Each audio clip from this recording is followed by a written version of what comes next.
우리 한 목소리로 고백하겠습니다. 죄는 뿌리부터 잘라서 삶을 지키겠습니다. 한 번 더 고백합니다. 죄는 뿌리부터 잘라서 삶을 지키겠습니다. 지난 몇 년간 우리나라의 그 전세 사기 때문에 많은 사람들이 피해를 봤죠. 그것 때문에 나라에서는 나름 피해를 보상해주기 위해서 이런저런 정책들을 만들기도 했고요. 또 어쨌든 그 사기꾼들을 또 처벌하려고 또 정부에서는 또 이런저런 노력을 했습니다. 그런데요, 만약에 어떤 사람이 그 전세 사기고 자기들끼리 계약한 건데 그걸 국가가 일일이 개입해가지고 처벌하고 왜 그러나? 자기들이 계약한 건데 이렇게 우긴다면 그럼 어떤 마음이 드시나요? 사실 우리 그런 말 들으면 당연히 그러겠죠. 이상한 소리 하지 말라고. 아니 사기죄인데 그거는 잘못된 거니까 처벌해야지. 그건 당연히 죄가 맞잖아. 이렇게 당연히 반응할 겁니다. 비록 국가가 그 계약에 끼어든 건 아니에요. 개인과 개인의 계약을 한 거지만 공공의 질서 유지와 선량한 피해자를 보호하기 위해서 사기죄라는 게 있죠. 이건 모두가 다 동의를 합니다. 공공의 그런 개인의 계약이지만 그런 것들을 생각하죠. 그런데요, 2015년 2월 26일 헌법재판소에서 한 가지 법이 위헌이다 그러면서 그 법을 폐지시켰어요. 그 법이 잘못됐다. 이제부터 그 법은 이제 의미가 없어. 폐지된 거야. 그 법이 뭐냐면 간통죄입니다. 부부 중에 한 사람이 배우자가 아닌 다른 이성과 부적절한 관계를 맺어도 법으로 처벌할 수 없다 이렇게 말하는 거예요. 제가 이 당시 헌법재판 판결란인 판결문 자체를 쭉 살펴봤거든요. 그렇게 판결한 첫 번째 근거가 뭐냐면 성적 자기결정권 침해라는 거예요. 그러니까 내가 자고 싶은 사람이랑 내가 마음대로 자는데 그걸 왜 나라가 법으로 못하게 해? 이 말이에요. 성적 자기결정권. 그러니까 내가 결정하는 거야. 내가 그냥 자고 싶은 사람이면 내가 잘 거야. 그걸 법이 처벌하면 안 되지. 이 말인 거예요. 저는 이게 부부 관계에 있는 사람이 내가 다른 사람이랑 마음대로 자는 게 그건 내 결정이야, 내 자유라고 말할 수 있다는 게 너무 황당했어요. 결혼이란 우리 기독교인 입장에서는 하나님 앞에서 약속이고 그걸 떠나서도 이게 법적 구속력을 가지는 사회 계약이 결혼입니다.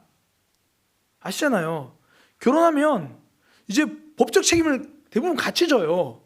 경제적인 책임을 같이 지고요. 그러니까 법적으로 이 계약 관계를 인정해요. 그런데 한 사람이 그걸 깨트리는 건 내 자유인데라고 임의로 깨버리면 사회적 계약을 한 사람이 자기 마음대로 자유라는 이름으로 그걸 깨트리는 게 되거든요. 근데 그건 내 자유니까 그걸 처벌하면 안 되지. 이렇게 말이 되는 거예요. 제가 그 판결문 자체에 제가 일부를 가지고 왔는데 그 일부를 읽어드리면 이렇게 됩니다. 혼인과 가정의 유지는 당사자의 자유로운 의지와 애정에 맡겨야지 형벌을 통하여 타율적으로 강제될 수는 없는 것이다. 사실 저 말만 들어보면 맞는 것 같아요. 혼인과 가정은 그래도 당사자의 자유로운 의지와 애정이지 그걸 형벌을 통해서 강제하면 안 되지. 근데 제가 저거를요 조금 다르게 바꿔볼게요. 이렇게도 그러면 이 말도 성립해야 되거든요. 다음 거 보여주세요. 개인 간의 계약은 자유로운 의지와 이익에 맡겨야지 형벌을 통해 타율적으로 강제될 수 없다. 사기쳐도 된단 말이잖아요.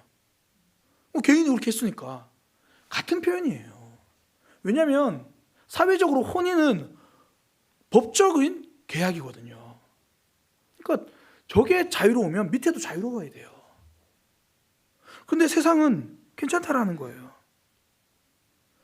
이렇게 말하셨죠. 계약은 그 자체가 지켜야 될 내용들이 있지만 혼인에서는 그런 부분들이 법적으로 없잖아. 이 말이 성립되려면 우리가 결혼하면서도 이런 마음으로 결혼하는 거예요. 나는 결혼을 합니다. 그런데 당신은 나 말고 다른 사람이랑 마음대로 자도 저는 전혀 괜찮습니다. 이런 사회적 합의가 있든지 이런 도덕적 서로 간의 사회적인 그게 성립해야 이 말이 성립하는 거예요. 사실 엄밀히 말해서 이 자체는 틀린 이야기입니다.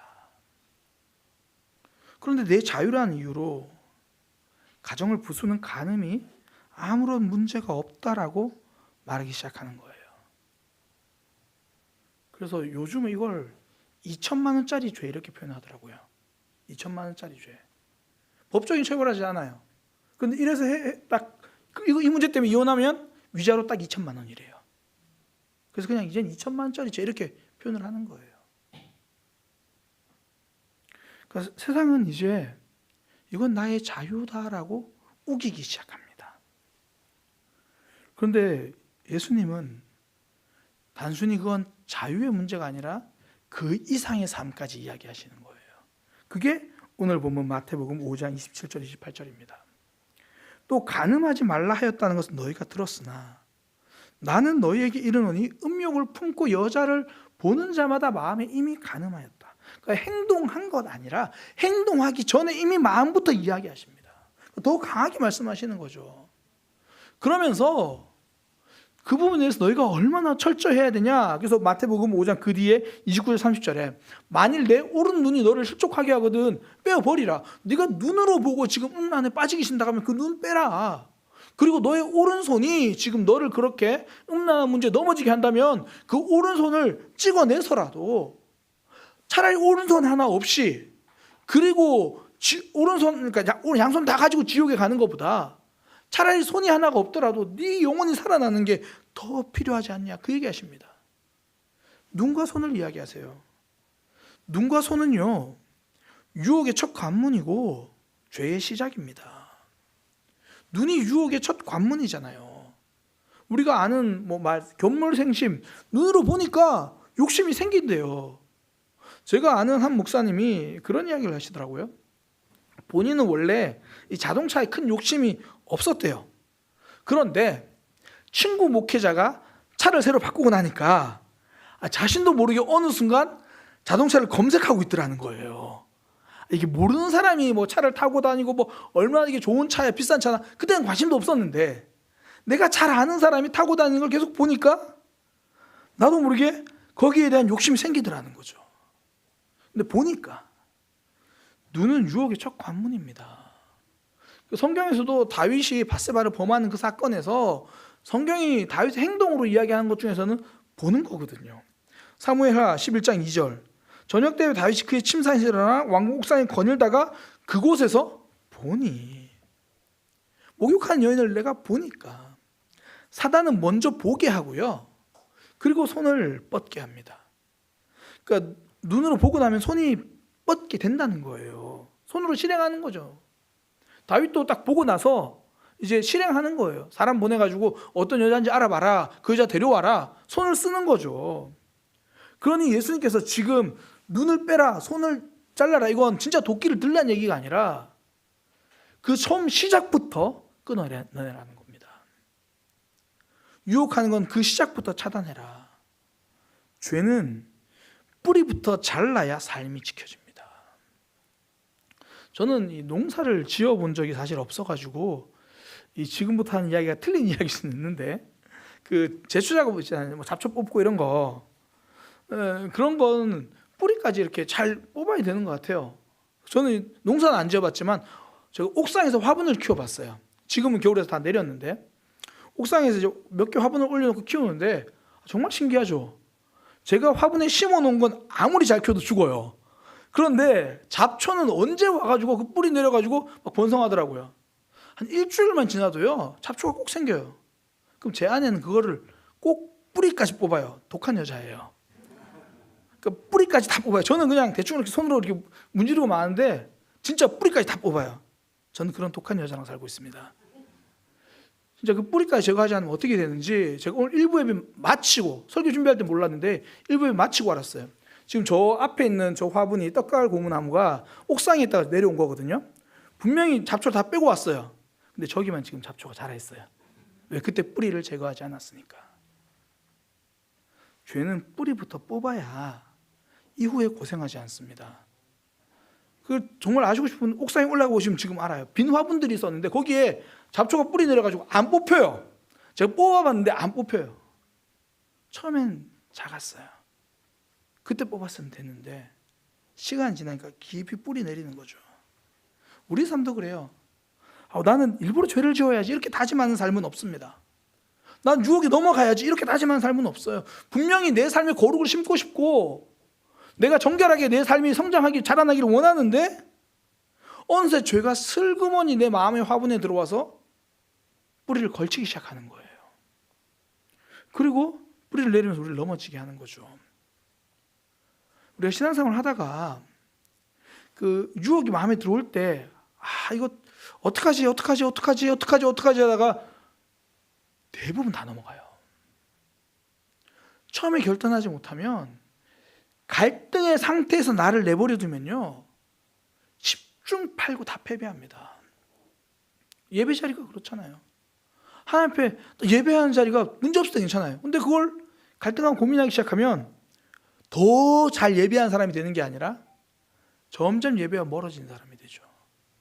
죄는요 처음 들어온 그 뿌리부터 확실히 잘라내 안전해지고 삶이 시켜줘요. 성경에 이 모습을 너무 잘 보여준 사람이 요셉이잖아요. 애굽의 노예로 팔려갔습니다. 보디발이라는 사람은 그 장군의 집에 들어갔어요. 근데 성실하고 하나님께서 그와 함께 하시고 하니까 인정받기 시작합니다. 그 가정의 모든 걸 다 맡겨요. 사실 이건요 대단한 겁니다. 이 보디발이라는 사람이 애굽 왕 바로의 친위 대장이에요. 그 사람 집을 다 맡았다. 이건 오늘날로 말하면 그 사람이 웬만한 사람들에게 다 깔보면서 지내도 되는 그런 위치까지 올라간 거죠. 신분 노예일지 몰라도 위세는 대단한 거예요. 근데 그런 위치에 되다 보니까 오히려 유혹의 대상이 돼요. 보디발의 아내가 요셉에게 계속 눈짓하면서 유혹하기 시작합니다. 원래 그래요. 남들에게 더 드러나는 위치, 노출되는 자리일수록 유혹이 자꾸 찾아오는 거죠. 그때 요셉은 사전 차단합니다. 죄가 뿌리 내릴 여지조차 주지 않는 거예요. 창세기 39장 10절에 여인이 날마다 요셉에게 청하였으나 요셉이 듣지도 아니하고 동침하지도 아니할 뿐더러 함께 있지도 않았더라. 보디발의 아내는 날마다 유혹합니다. 사단은 쉬지 않아요. 죄는 연중무휴입니다. 우리는 주일을 쉽니다라는 마음으로 편안하게 예배오잖아요. 사단은 지금도 계속 어떻게든 넘어뜨리려고 하는 거죠.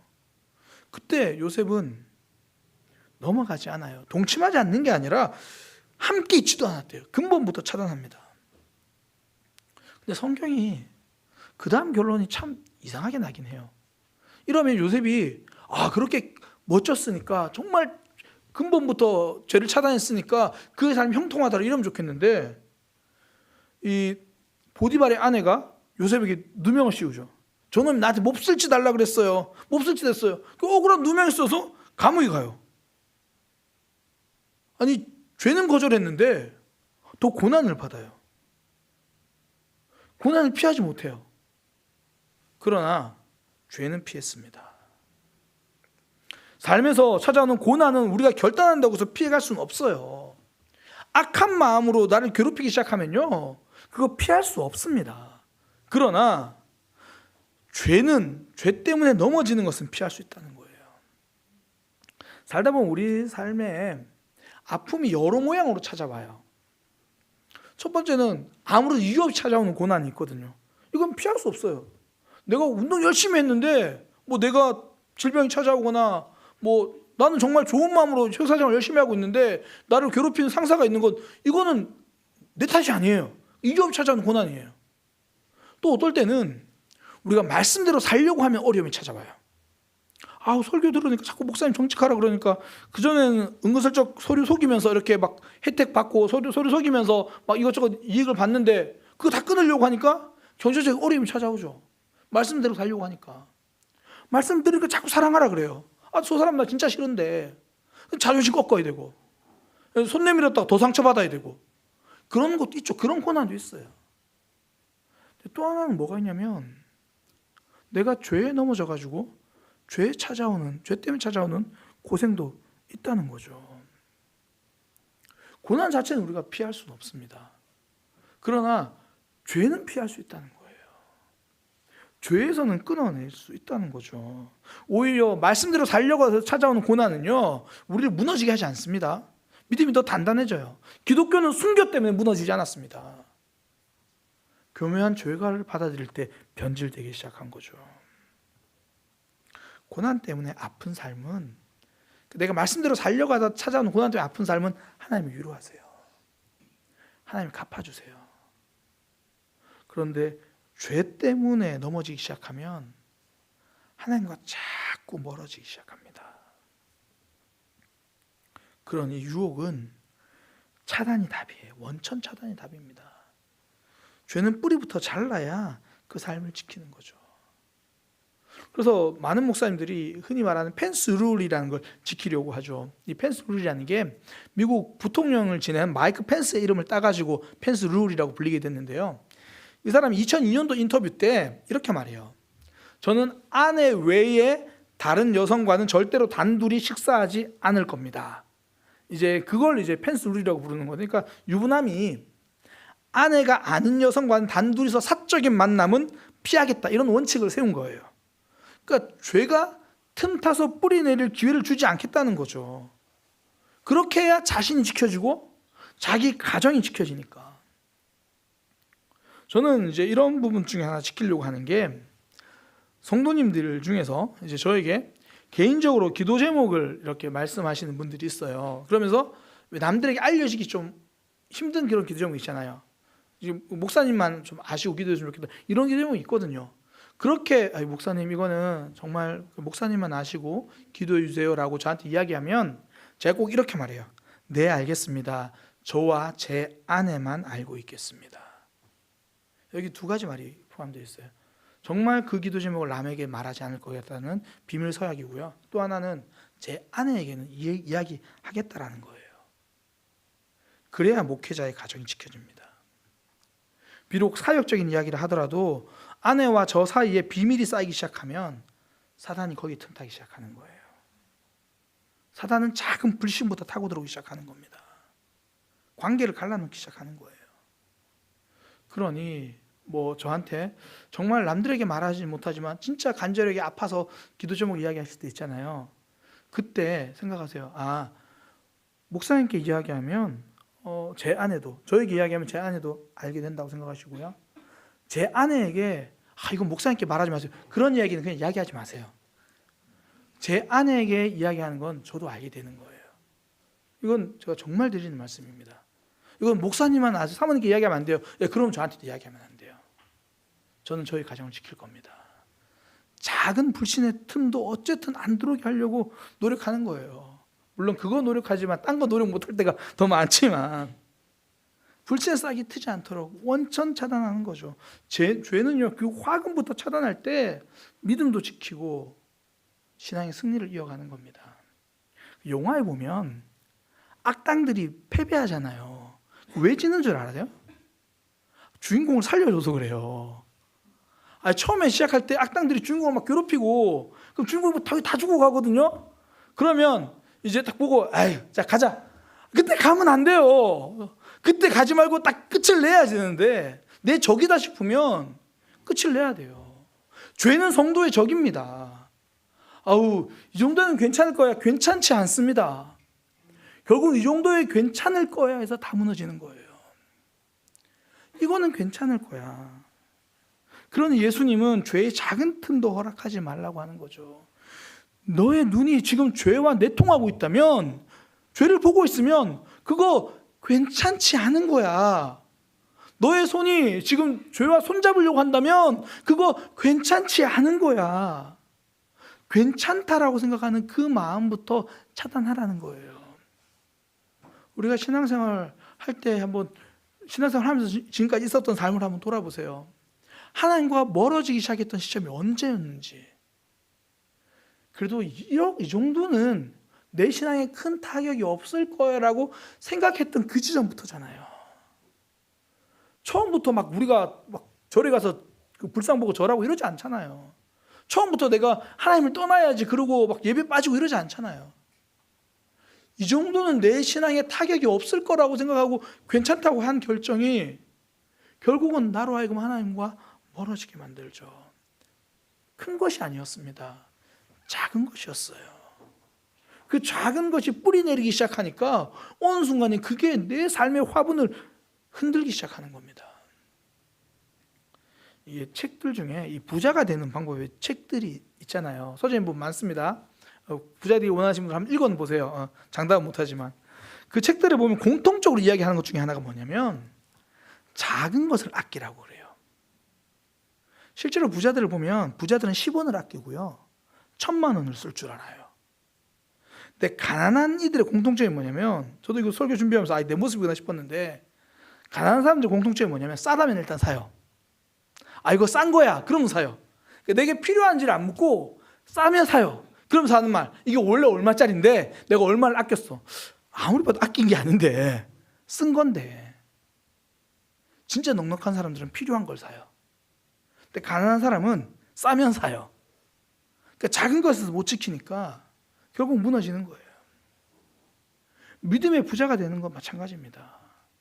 작은 것부터 이건 괜찮은 게 아니다라고 생각하고 차단하는 거죠. 음란이 틈타서 들어오지 못하게 길목부터 막는 거예요. 이건 괜찮은 게 아니야. 죄의 여유주를 주지 않아야 무너지지 않습니다. 제가 음란에 대해서 이야기할 때요, 제가 그런 얘기 참 많이 합니다. 미성년자가 보면 안 되는 거는 어른들도 보면 안 되는 겁니다. 미성년자들에게 악한 거는 성인에게도 동일하게 악한 거예요. 미성년자는 술과 담배를 하면 안 되지만 성인들은 술과 담배를 해도 더 건강해진다, 그러지 않잖아요. 그 작은 것 괜찮지 않다라고 생각하고 끊어낼 때 안전해지죠. 여지를 주지 않아야 무너지지 않습니다. 사사기 보면요, 이스라엘 백성들이 가나안 땅에 들어가서 그 가나안 땅에 있는 백성들과 연합하기 시작해요. 처음에는 굉장히 잘 끊어냅니다. 근데 어느 정도 승리하고 나니까 조금씩 여지를 줘요. 이 정도는 괜찮다고 생각하는 거예요. 그런데 하나님은 그것이 괜찮지 않다라고 말씀하십니다. 사사기 2장 2절에 3절. 너희는 이 땅의 주민과 언약을 맺지 말며 그들의 제단을 헐라고 하였거늘 너희가 내 목소리를 듣지 아니하였다. 어찌하여 그리했느냐. 처음에는 막 다 진멸했거든요. 근데 자꾸 어느 순간 점령이 좀 이루어지니까 저 정도는 내버려둬 야지 뭐. 저기는 우리한테 필요하니까 괜찮다고 남겨둔 거예요. 그러니까 하나님께서 하시는 말씀, 그들이 너희 옆구리에 가시가 될 것이다. 그들의 신이 너희에게 올무가 될 것이다. 이 정도면 괜찮겠지. 그거 하나 허용했더니 사사기 400년이 암흑시대가 됩니다. 4분은 괜찮겠지가 40년 내 신앙을 무너지게 만들 수 있다라는 겁니다.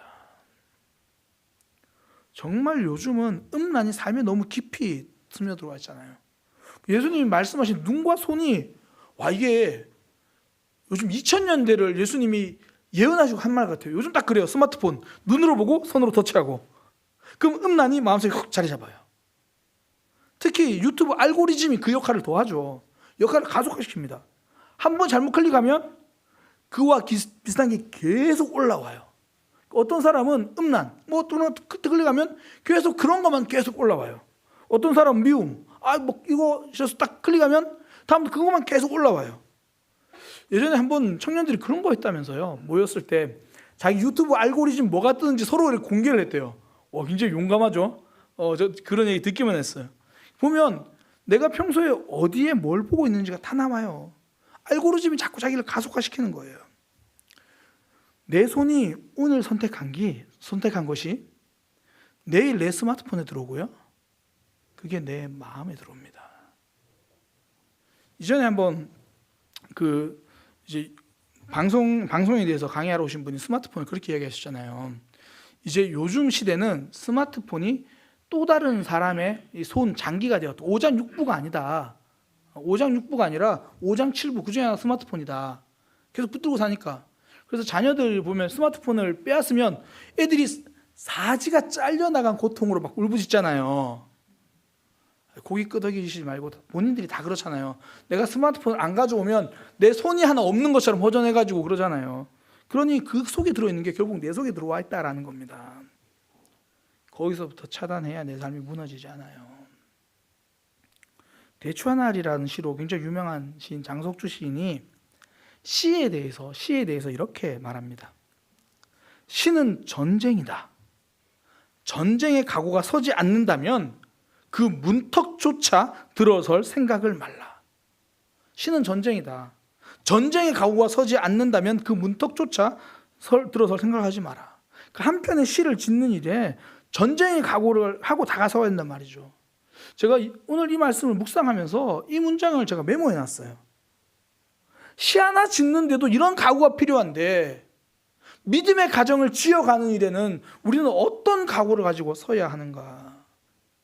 시인들은 단어 하나, 아니 글자 하나, 한 글자 그거 하나 고르기 위해서도 며칠을 고민하는데, 그 작은 차이가 아름다운 시를 만든다는 걸 생각하고 고민하는데, 아름다운 가정을 지어가고 싶은 우리는 그 작은 것을 얼마나 끊어내고 있는가?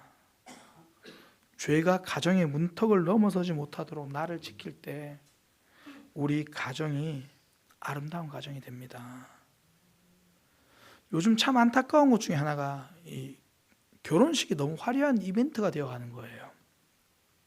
저는 화려함이 틀렸다라고 말하는 것은 아닙니다.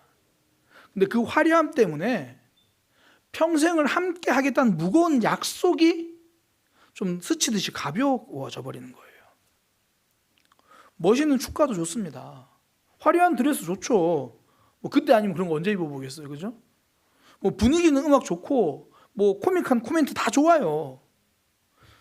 그러나 평생 순결하겠다는 약속, 그리고 이 결혼은 하나님 앞에서 하는 약속이라는 엄숙한 선언만큼은 가볍지 않았으면 좋겠습니다. 제가 이 말씀을 준비하면서 제일 처음 주례했을 때가 생각이 나더라고요. 그때 제가 그 두 친구가 저에게 주례를 부탁할 때 제가 혼인서약문을 가지고 오라 그랬어요. 받고 제가 문구를 추가해서 꼭 이렇게 혼인서약문을 해라. 그리고 제가 추가해 줬어요. 제가 준비하면서 다시 한번 찾아봤는데 이렇게 돼 있습니다. 앞에 쭉 서약을 하고 마지막에 행복하게 살아갈 것을 여기 오신 양가 부모님과 하객 여러분 그리고 하나님 앞에 엄숙히 서약합니다. 그 이야기를 듣고 저는 혼인 성혼선언을 이렇게 했어요. 두 사람은 서로가 하나님이 보내주신 배우자임을 받아들이며 부부가 되기로 하나님 앞에서 서약했습니다. 그러므로 2022년 5월 7일 신랑 임진홍 군과 신부 이소희 양이 부부가 된 것을 성부와 성자와 성령의 이름으로 선포합니다. 결혼은 남자와 여자 두 사람만의 약속이 아닙니다. 가정과 가정만의 약속도 아닙니다. 하나님 앞에서 한 약속입니다. 그러니 작은 음란까지도 원천 차단하는 거죠. 그때 그 가정이 건강한 가정이 되는 거예요. 하나님은 우리를 올무에 괴롭히려고 답답한 삶을 살게 하려고 이 말씀을 주시는 게 아니에요. 우리 가정을 지켜주시는 겁니다. 우리 믿음을 지켜주시는 거예요. 우리의 삶을 지켜주시는 겁니다. 살리는 삶을 살라는 거예요. 그래서 예수님이 그 뒤에 보면 31절 32절에서 그런 말씀들의 취지를 설명해 주세요. 5장 31절 32절 또 일렀으되 누구든지 아내를 버리려거든 이혼 증서를 줄 것이라 하였으나 난 너희에게 이르노니 누구든지 음행한 이유 없이 아내를 버리면 그는 간음이다. 그리고 버림받은 여자에게 장가드는 간음이다. 이게 신명기 말씀에 이혼 증서를 써주고 보내라는 이야기가 있어요. 근데 원래 이 말은 그렇게 이혼 증서를 쓰고 이혼을 하라는 얘기가 아니라 이 당시에는요, 여성은 자기 재산권이 없어요. 그래서 이혼해서 그냥 내쳐주고 버림받으면 살아갈 방법이 없어요. 그러니 이혼 증서를 써서 주면 그것만 가지고 있으면 또다시 이 여인이 재혼할 수 있거든요. 그러니까 살 길을 열어주신 거예요. 너희가 마음대로 이혼하라는 이야기가 아니라 그것 가지고 살 길을 열어주신 그게 하나님의 마음입니다. 오늘날도 마찬가지예요. 사실 오늘날 이혼 가정들이 있죠. 어쩌면 우리 주변에 있을 거예요. 저는 모든 가정이 이혼하지 않기를 바랍니다. 그러나 이런저런 이유로 피치 못하게 이혼을 했다면 하나님의 마음은요, 너 이제 끝이야가 아니라 다시 살 길을 열어주시는 것이 하나님의 마음입니다. 제가 이전에 사도행전 설교할 때도 한번 이 말씀을 드린 적이 있어요. 바울과 바나바가 이 다툰 이야기를 하면서 다툼은 틀렸다. 갈라선 건 잘못됐다. 갈라선 건 뭐 하다못해 상대방을 잘못 본 내 눈이라도 잘못됐지 않냐. 그러나 갈라섬에 머물지 말고 그 이후에 살리는 삶을 살아라.